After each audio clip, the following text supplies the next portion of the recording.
With pleasure now, we've got my next special guest. We have the frontman of Pentral, Victor Lima. Welcome to the show.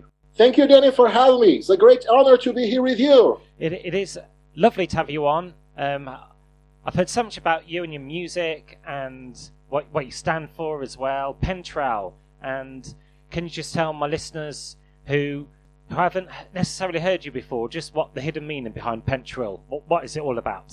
Yeah, the name Pentral, it comes from the experience when I'm writing music. All the songs are written by myself, so I'm the writer of the band, which means that the experience that I have when I write these songs are kind of spiritual, if I could say it. Mm-hmm. So the first name that came to my mind, it has to be something to do with spirit or something like that. Then I just find out that Pentral in Latin, it means spirit. So I just thought it would be the perfect name. So we just made a brief check amongst the other bands, and it was a region name. There weren't any other artists using their name, so it was perfect.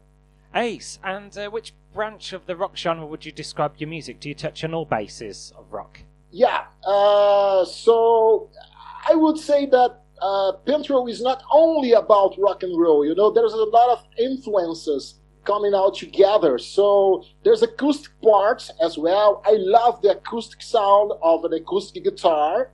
I love Led Zeppelin, so you can run away from that. You know, I love the Beatles and I love Queen. So we had all these influences and try to blend it with Brazilian music, with Latin music, trying to work on the rhythm, and that's it. What I could say to you, Danny, is that when the song comes out as a whole. What it means that I just don't make it in sections. Yeah. Just that the song comes in its entirety. So it's pretty natural. It's pretty spontaneous ways of writing. That's cool. My next question, actually, well, I was going to ask you, is there an art to writing a perfect rock song? But as you say, it does come to you naturally. I mean, like the perfect rock song, pop song, 3 verses, a bridge, and you repeat the chorus.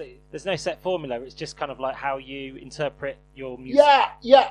I love chorus. I was talking with the producer, which is from UK, by the way, Tim Palmer, who has worked with Ozzy Osbourne, Robert Plant, has worked with Bonovox in U2, loads of great artists. And when we were talking about how the songs would sound, like the final outcome, I always say to you, Tim, I love chorus. So I like to emphasize the chorus, like to give the voice a little bit more of edge, you know, like a little bit more bright for the voice, and it got to stand out. The chorus got to stand out. So the perfect song for me is that one that has chorus, like how could I say, stick chorus that stick in your mind, you know, yeah. Like that's what I'm looking for. Yeah. Catchy chorus.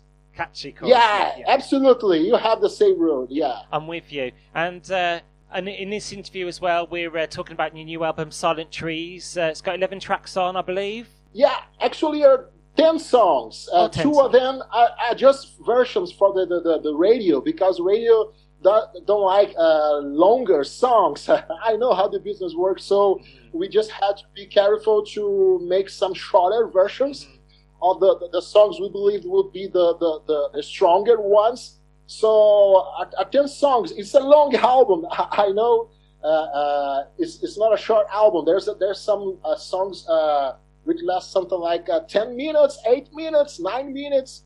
But we have short songs as well. So I believe I'm able to write short or even longer songs. It just depends on the mood, man. Yeah, you're a man of many talents, by the sounds of it. And I know in some tracks on your album you cover global issues and human devastation to the environment as well. How is that? How where you live? How has that had an impact on your thinking of life? Oh yeah, it was definitely important, man. I have a phrase that I like to say, that if you don't have anything to say, don't say anything.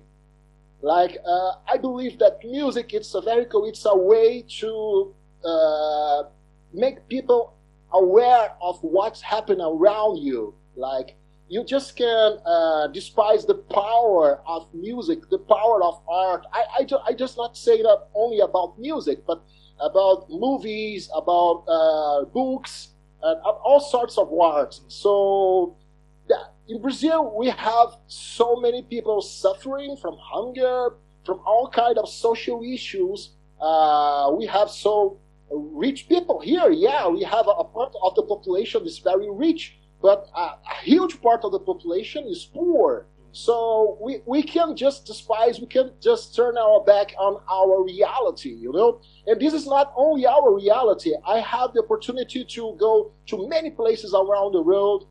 I went to many places, and even in Japan, even in Tokyo, you can see people living in the streets. You can see the deforestation and the environment issues coming out. So I would say it's a global concern. So you just can't be disconnected from this global concern. The music have to be your main tool to bring awareness to people around. Yes, awareness. And you mentioned Brazil as well. Is it North Brazil you reside in, live in? Yeah. And is that by where you kind of got a neck? You got North America, South America, and there's kind of a neck. Is that Mexico in between? Yeah. We have some people in Mexico who are very liking our song, who are digging our song. We have a public in Argentina as well. We love the public from Argentina and Chile. The people from Chile love rock and roll, you know. Like when the biggest acts they tour, they go on tour around the world, the biggest audience they can get are mainly in South America, you know. Like here the people are very passionate about rock music. So today is a very important day because it's the day of rock. So all the people here are excited about it because Brazilian people are the people from Argentina and Chile and all these countries. They are very connected to rock music, keeping the rock and roll alive, which is good. And a few magazines as well, including Big Takeover, have described your music as haunting. They've described it as mysterious and dark and cavernous as well. You know, caverns and caves. Perfect description. I only can say you that I totally agree. I totally agree with the I don't know. I can't say right now who has written this description, but it was perfect. It was spot on. Enigmatic. Yeah. I would say enigmatic. I really try because it had all the reason why it's enigmatic. It's the way I'm writing the song. Like I told you some minutes ago. Like it comes like a message. Like it comes like a whole song. I just can't. I studied a lot of music theory. I like to go into the theory of music. But when it comes to writing a song, you just have your feeling drive your way, you know? Like to show your way to the best song you can get, the best way, you just trust your feelings, trust your emotion. So other than that, you're not being honest with you. So that's why. And it's dark. Yeah, it is dark because we're talking about and cavernous. Yes, I agree with this description as well because we're talking about some hard, some tough issues, like about suffering, like about human problems and even spiritual problems. So there's no other way to do it than that. It's good to have a mystery about oneself as well. Keeps people keeps people guessing. And just wrapping up now, and I know you sing in English as well. Are there any other languages which you like to enjoy singing as well? Yeah, actually, if you pay attention to the first song of the album, which is Silent Trees, just in the beginning, I'm using two words that are pretty essential to understand the whole album because the album is a concept album. The two words is life and death and life. In Portuguese, I would say morte, vida, vida, morte. So in the beginning of Silent Trees, which is the first track, it's not necessarily the best track of the album. I would strongly advise anyone who is listening to us to check the whole album, please, when you can. But just in the beginning and the final of the song, I use some Portuguese words. So from now on, I'm intending to make like a mix, like here and there, using some Portuguese words, but to reach out to the audience we are aiming for. I believe the English will be the best language to use. I know Portuguese, is it te amo? Does that mean love in Portuguese? Yeah, that's it. Yeah. Fantastic. And just one more, your album's available on all digital platforms like iTunes, Spotify, etc. Yeah, absolutely. You can find everywhere. You can find on Spotify. It's doing good. You know, like right now, Danny, it's so hard to release something new because we can't play live. If you can't play live, you can connect with people. People are not seeing you, and what you don't see, you just forget about it. So we are eager to be able to go back to the normal life. I would say I got vaccinated, so I'm really hopeful to being able to play live this year, even in Brazil or even abroad. So we are excited to do that, but the only way we can promote our albums is through social medias. Pretty hard, but it's doing well. It's doing beyond our expectations, really. Great, I'm pleased for you. And your website is pentral.com, pentral.com.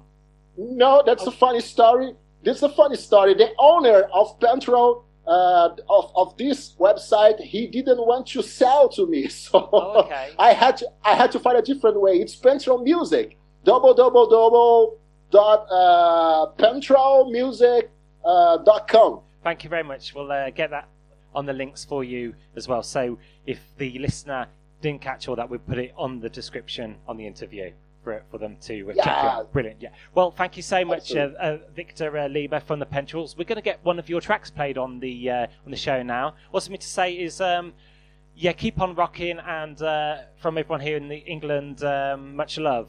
Thank you so much. It was a great pleasure. Keep rocking. That's what I can say for today. Bye. Brilliant. Bye-bye. Take care.